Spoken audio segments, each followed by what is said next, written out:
What were your expectations heading into this program? How have they changed over the course of the past couple of months? Heading into this program, I thought that it would be time consuming. Being someone who has many priorities like sports and education and a social life, I thought that this program would interfere with these aspects of my life. However, over the past couple of months, I have come to see that contributing to the community is not only beneficial for the children in need of help, but also very rewarding for me. This school's commitment to reach out to the community should always be included in the curriculum, as I feel it helps make each student into a well-rounded individual. How do you feel while you're volunteering? There are many emotions that I feel during the time that I am volunteering at PCP. I feel needed when the children ask for my help. I feel happy when I put a smile on their face. I feel rewarded when I teach them something and they grasp the concept.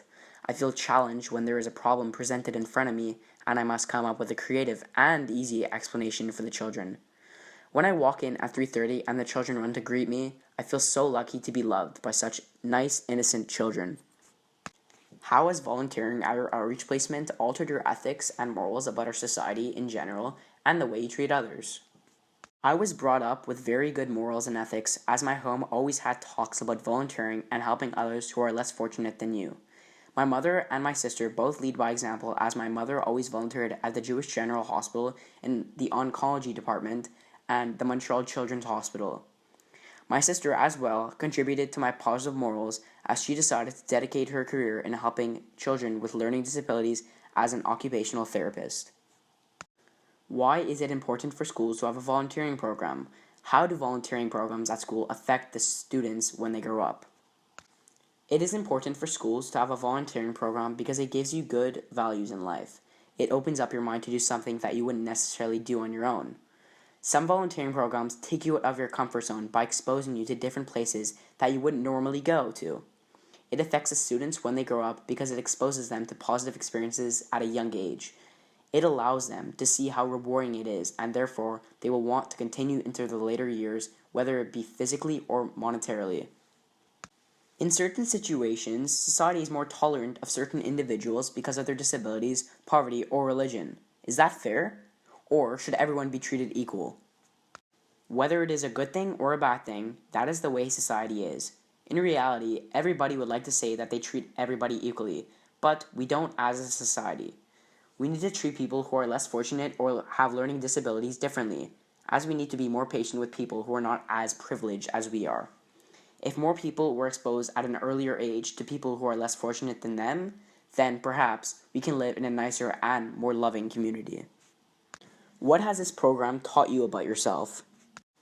It has taught me to be patient and empathetic to people who are less fortunate than I am.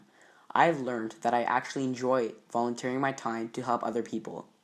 It has taught me to respect my mother and sister for what they do for the community.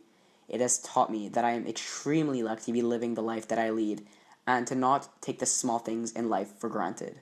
I am very fortunate to have the resources and education to better myself. It has taught me that I am privileged to be going to a private school where I have everything at the edge of my fingertips. After having this experience under your belt, have you been inspired to continue to volunteer in the future? Yes, because it is rewarding to know that I can make a difference in somebody's life. And personally, that feeling is the most fulfilling and satisfying way to go through life. Being brought up in this environment and experiencing it firsthand further enforced the importance of volunteering and being always helpful to others who are less fortunate than me. I can honestly say that thanks to my ethics and positive morals, I have become someone who is grateful to be given the opportunity to volunteer and looks forward to be doing it in the future. If you could go back, would you have chosen the same placement or chosen to work with other people, and why? If I had to do volunteering in the community all over again, I would love to be placed in the same school. I truly loved all the students I interacted with. They made me smile and always were happy and appreciative with any help I gave them. I probably will not continue on at the same school, but will probably enjoy trying something new, like helping kids who are mentally challenged or underprivileged children. I would even like to get involved at the hospital where my mother volunteers. Would you continue to volunteer after it is no longer mandatory? Yes, I would like to volunteer as I find it very rewarding. I feel privileged to have so many advantages in my life, including a great family, good health, and the chance of a fabulous education. I would like to take some of my positive energy and be around others who may be less fortunate than me. I am very interested in volunteering with my mother at the hospital, as she always comes home with interesting stories of how she is loved and appreciated by all the patients there. How do you think your volunteer work has affected or helped the people in your placement? I think the children at the school where I volunteered were positively influenced by me being there because I always came in to volunteer with a positive attitude. I gave them good tools and tips for doing their homework efficiently. As well, I tried to make the students with whom I interacted with feel positive about themselves. I did not only teach them academic skills, but also social skills that will help them in their everyday lives into becoming an overall well-rounded human being.